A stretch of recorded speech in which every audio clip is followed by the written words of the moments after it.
নবাব মীর জাফর ও তার পরিবারের ঐতিহাসিক 1100টি কবরস্থান। তো আমি ঘুরতে গেলাম, আর এটা হচ্ছে কবরস্থানের মূল গেট।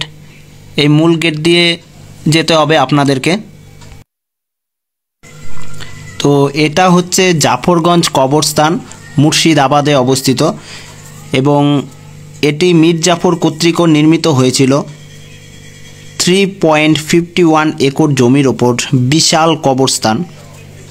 এখানে মীর জাফর থেকে শুরু করে নাজাফি রাজবংশের পরবর্তী বাংলার নবাবদের কবর ও তাদের পরিবারের সদস্যদের সমাধি রয়েছে।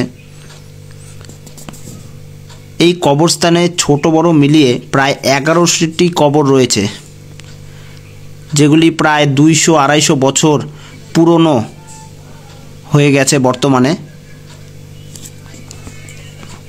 হাজারদুয়ারি প্যালেস থেকে মাত্র 2 কিলোমিটার দূরে এই কবরস্থান।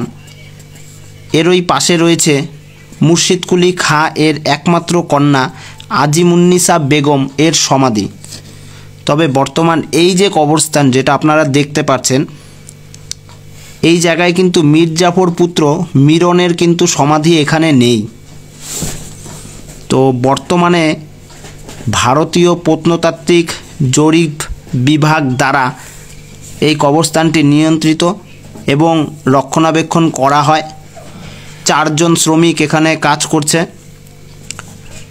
সকাল 8টা থেকে বিকাল 5টা পর্যন্ত দর্শনার্থীদের দেখানোর সুবিধার্থে এটি খোলা থাকে। তবে এর প্রবেশ মূল্য বর্তমানে 10 টাকা।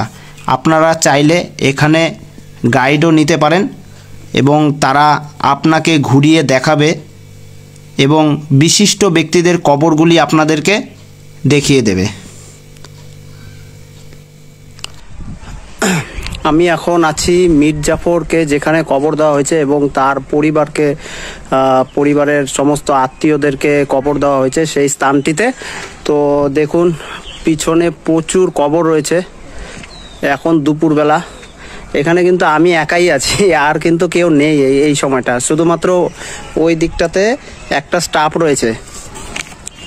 তা এখন দুপুর 2টা বাজে।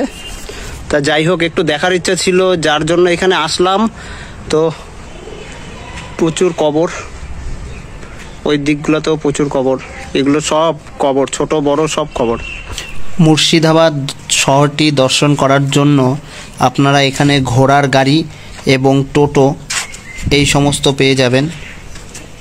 টোটো বা ঘোড়ার গাড়িতে করে ঘুরলে আপনাদের অনেক সুবিধা হবে। তো এটাই হচ্ছে সেই বিশ্বাসঘাতক মীর জাফরের কবর, এবং কবরের মূল প্রবেশদ্বার দিয়ে ভেতরে ঢুকেই মোটামুটি 10 নম্বর যে কবরটা আছে হাতের ডান হাতের সামনে, 10 নম্বর কবরটা